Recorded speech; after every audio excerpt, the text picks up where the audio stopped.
But it didn't work out like that. Susan? Yeah, quick. Ah, there you are. We were just talking, Daddy. I hope you don't mind my smoking, sir. So long as you don't do it in the house. Come inside, Susan. Don't want you catching cold.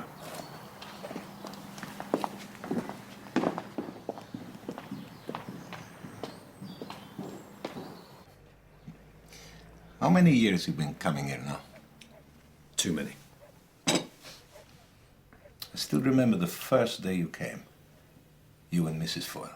Well, we weren't actually married then. And you know, that was the worst meal we ever had. The chef was sick. I'm surprised we ever came back, you know? And the world's not the same anymore. Mussolini. He and Hitler. He's crazy enough to declare war. It could happen any day now. And what then, eh?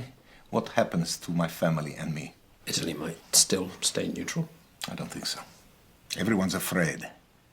You know, there's a restaurant called the Casa Alberta. They're changing their name to Le Chateau d'Or. Suddenly it's French. New name, new menu, same owner. You might have to do the same. And then there's Tony. Oh, he's a good boy. He works hard. But his heart,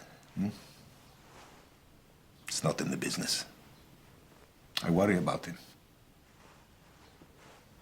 The name, Jack Winters mean anything to you? Yeah, that's a friend of his, Jack Winters. The two of them were at school together. I don't like him. He smiles, he's very charming, but he's no good. He was at Boston. You think he's mixed up in something? Probably not. You tell me if Tony was getting himself involved. Well, the only thing Tony's involved with at the moment, Carlo, is my driver. Thanks for coming out again. It's a pleasure. You said there's something I wanted to talk to you about. Is it about Jack? No, he's all right, Jack. I mean, I'm sorry about him turning up the other night. No. I wanted to talk about you and me. Oh, really? Look, Sam, the thing is, I've joined up. Any day now, I'm going to be in uniform. That's wonderful, Tony. I'm not sure Dad's going to see it that way. But I can't spend the war as a waiter in a little restaurant. When are you going to tell him? I don't know. Soon.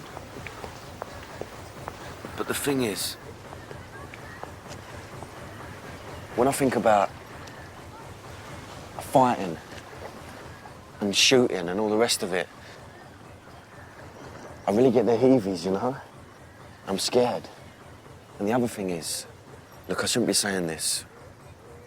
I've never really had a girlfriend, not a real one. And I wish it would be easier if there was someone I could write to. Someone who could write to me. You know? I shouldn't ask. I hardly know you. Of course I'll write to you, Tony.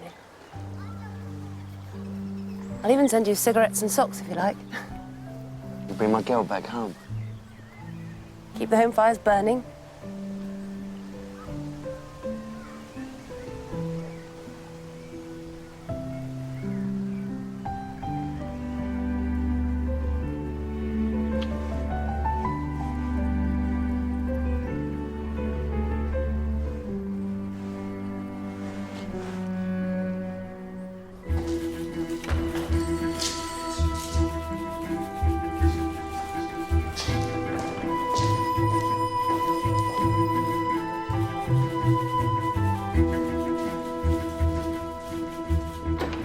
Foyle, how nice to see you. Would you come in? Has somebody offered you a cup of tea? Not for me. That'll be all then, Evelyn. Make sure we're not disturbed. Yes. Please, sit down. Certainly have extensive business interests, Mr. Brooks. Well, I was lucky. My father owned tin mines. Now we make everything from tin cans to shell cases. And I think we're going to be making an awful lot more of those in the days to come. In your factories in Southampton? Yes, that's right. You're investigating me. No, not at all. This is something involving Lawrence Gascoigne. You have a close association with him. Yes, We've been working together on the defense committee. But beyond that, you have other connections. What makes you say that? Yes, we see each other from time to time socially. I've been to his house. Just recently? Yeah. Confidential matter. To do with your son? You have a son, Stephen, who's in Dorset, is that right? I prefer not to speak about Stephen. We're not on speaking terms. I'm not very proud of what I did, Mr. Foyle. But yes, I did go and see Lawrence Gascoigne. And I'm going to tell you why. You may know that I fought in the war. I came out of it unscathed. And decorated? That too. And when the second war came, I had every expectation that Stephen would do the same, but I was wrong. He told me he had no intention of fighting. He came out with some half-baked nonsense about peace and democracy and civilized values, as if he couldn't see that the Nazis were going to burn and plunder their way across Europe if someone didn't stand in their way. Well, we had a bitter argument, and to be honest, we've hardly spoken since. Anyway, the next thing I heard was that Stephen was going up before a tribunal as a self-professed conscientious objector. And that by coincidence, the judge was going to be Lawrence Gascoigne. So I decided to go and see him. I wanted to tell him what I believed, and what I believe to this day. That Stephen was afraid to fight.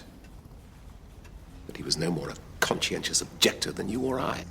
You may say that what I did was wrong. It was a matter of pride for me. And so what happened? Gascoigne barely heard me out. I'd hardly mentioned Stephen's name before the conversation was over. He was very angry that I'd gone there at all. And so were you surprised that your son's name was added to the register of conscientious objectors? No, I wasn't surprised. I suppose Gascoigne did what he had to do, but I no longer have anything to do with Stephen. As far as I'm concerned, I no longer have a son.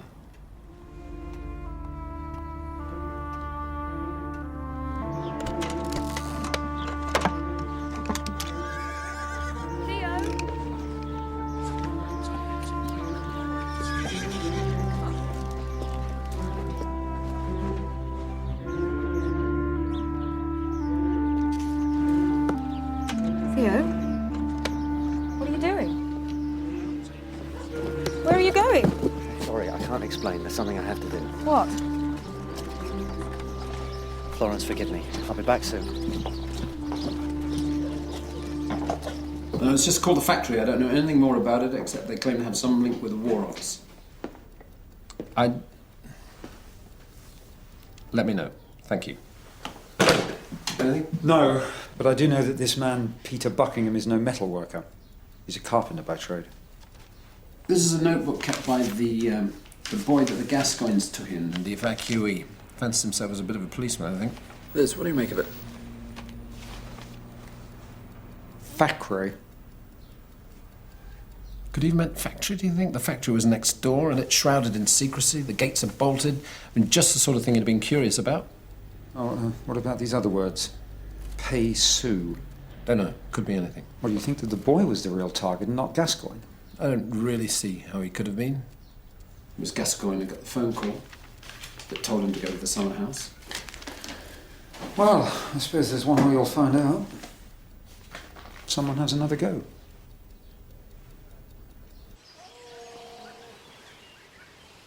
Are you really going to stand here keeping watch? That's what I'm here for. Do you have a gun? I feel like James Cagney with it shoved into my waistband.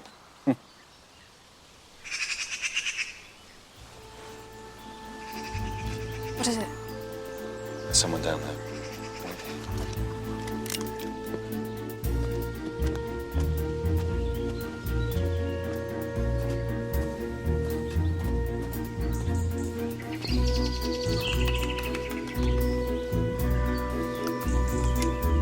Quick, this way. Hey, straight ahead, through the woods. Right.